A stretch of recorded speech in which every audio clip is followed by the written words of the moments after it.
El principi d'Arquimedes, a banda de ser un principi físic, a banda d'això és una obra de teatre que presentem a la Sala Beckett i que explica la història d'una piscina el dia que els nens es treuen la bombolla per aprendre a nedar i que tot això genera un malestar entre els pares per com un dels entrenadors ha gestionat la por d'un nen.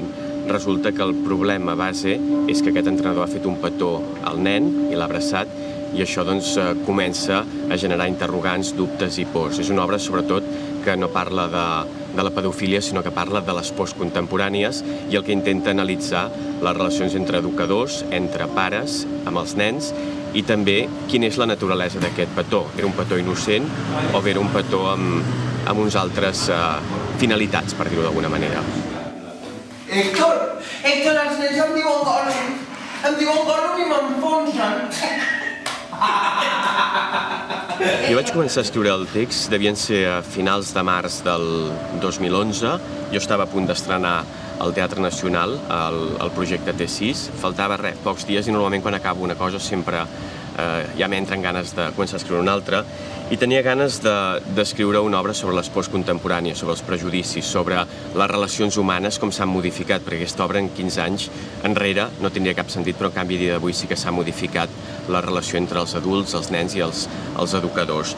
I llavors vaig començar a fer notes. Aquí darrere, per exemple, vaig fer algunes de les primeres notes d'aquesta obra al llibret. Llavors vaig començar a formular aquesta obra i volia que fos amb un punt de partida molt contemporani i al mateix temps molt quotidià i amb un espai una mica escèptic, un espai que fes una mica d'olor de clor i que tingués aquesta cosa una mica escèptica que tenen les piscines. Però això no hi té res a veure. Un dels seus entrenadors es dedica a petonejar i tocar els nens. Dit així, això és exagerat. Ha fet un petó a la boca a un nen. Això no ho sabem del cert. Però una cosa així li sembla estrany que em preocupi per la persona amb qui està el fill, que l'acompanya fins al vestidor on tots els nens es canvien. Vostè no és mare. És difícil que m'entengui. Quan ets pare, vas pel carrer o pel parc i no et permets de despistar-te ni un segon. Et fa un salt al cor quan de sobte, encara que sigui un moment de res, tens la sensació que has perdut de vista el teu fill. La simple idea que et despistis un moment i algú l'hagi pogut estirar, ficar-lo dins un cotxe, fer-li vés a saber quines coses, i no en sàpigues mai més res és... Sempre tens el neguit. O que algú, aprofitant-se que és un nen, li fes mal. Si em passés alguna cosa així no m'ho perdonaria mai. Tinc una bèstia dintre meu. Quimi Portet compartirà amb el públic els temes que l'han inspirat al llarg de la seva carrera musical, amb sonoritats que van des del folk al techno. Mirant de fer mal.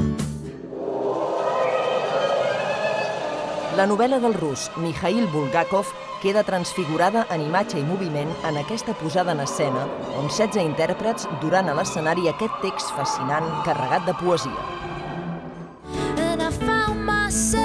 Aquí tenim un dels plats forts del grec d'aquest any, una veu com n'hi ha poques, la de Katie Melua, que ha encisat el públic europeu a base de versions d'altres artistes, però també de temes propis. Una història de seducció i lluita de classes en què Julio Manrique, Cristina Genevat i Mireia Xalà porten a l'actualitat l'aventura fugaç entre una dona de classe alta de finals del segle XIX i un dels seus criats.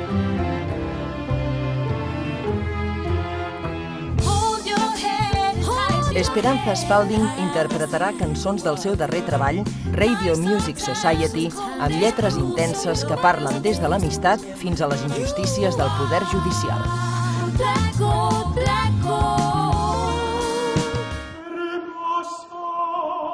Calixto Vieito i Carles Santos deconstrueixen un dels clàssics de Calderón de la Barca i fan confluir les tradicions barroques espanyola i alemanya en una cantata experimental per als amants del teatre, l'òpera i les emocions fortes. Não tente a vida entender. La bossa nova i la música popular brasilera de Toquinho arriben a Montjuïc. El mític cantant farà un recorregut pels seus temes més populars sense deixar de prestar atenció a les creacions més recents, recollides al seu darrer àlbum.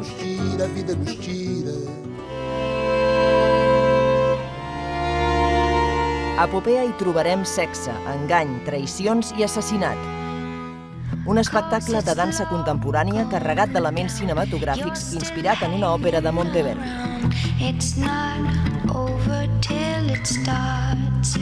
Més informació a la nostra pàgina web bsn.cat/grec.